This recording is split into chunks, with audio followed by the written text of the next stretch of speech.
16,000 টাকা 16,000 কোটি টাকা খরচ করে মন্দির বানায়ছ বাবরি। এ পর্যন্ত মসজিদে বাবরি ভেঙে মন্দির বানায়ছ রাম মন্দির। চারানা কেউ পর্যন্ত টিকিট কেটে দেখে না। মুসলমান চলে গেছে ভারতে, কিন্তু দোকানদারি রেখে গেছে। বলে কি দোকানদারি? ভারতের মাটিতে একটা কবর আছে, সেই কবরটার নাম হলো তাজমহল। কি কবর? 500 টাকা টিকিট।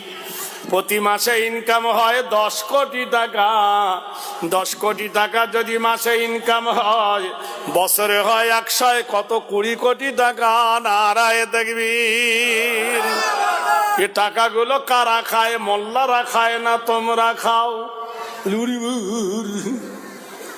ইরানার মুসলমানদের একটা মিনার আছে, সেই মিনারটার নাম হলো কুতুব মিনার। কুতুবউদ্দিন বখতিয়ার খিজলি দিল্লির মাটিতে।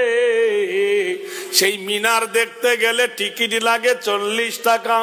মাসে হয় 2 কোটি টাকা ইনকাম। তাহলে মাসে 2 কোটি হলে বছরে হয় 24 কোটি টাকা। এই টাকাগুলো কোথায় যায়? ইরানার মুসলমানদের একটা ঘর আছে ফতেপুর, সেই ঘরটা হুমায়ুন বানিয়েছিলেন। আরেকটা ঘর হলো আগ্রা, সেটা আকবর বানিয়েছিলেন। আরেকটা হলো লালকেল্লা, শাহজাহান বানিয়েছিলেন। এই 3 ঘর থেকে আসে মাসে 3 কোটি টাকা। তাহলে 3 বারং 36,000 টাকা থাকে, 36 কোটি টাকা আসে বছরে। মুর্শিদাবাদের মাটিতে একটা ঘর আছে ইরানার, তার নাম হলো হাজার দুয়ারি। তার টিকিট হলো 20 টাকা। প্রতি মাসে 2 কোটি টাকা ইনকাম হয়, বছরে ইনকাম হয় 24 কোটি টাকা। একবার সুবহানাল্লাহ বলুন, আরো জোরে বলুন। ইরানার এই হাজী মোহাম্মদ মহাসিন, হাজী মোহাম্মদ মহাসিন বাঘের বাচ্চা বাঘ। হাজী মোহাম্মদ মহাসিন 1800 সালে 200 কোটি টাকা ভারতের অর্থ তহবিলে দান করেছিল। 1800 সালে। তখন 5 বছরে ডবল হতো টাকা। 5 বছর রাখলে ডবল হতো। তাহলে 1805 সালে হতো কত? 400 কোটি। 10 সালে হবে 800 কোটি। 50-এ ডবল, 55-তে ডবল।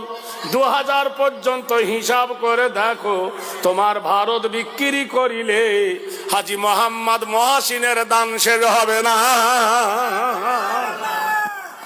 ইরানের আরেকজন বাদশা শের শাহ, দিল্লি নয় পাঞ্জাব থেকে হাওড়া পর্যন্ত রাস্তা বানিয়ে গিয়েছিল।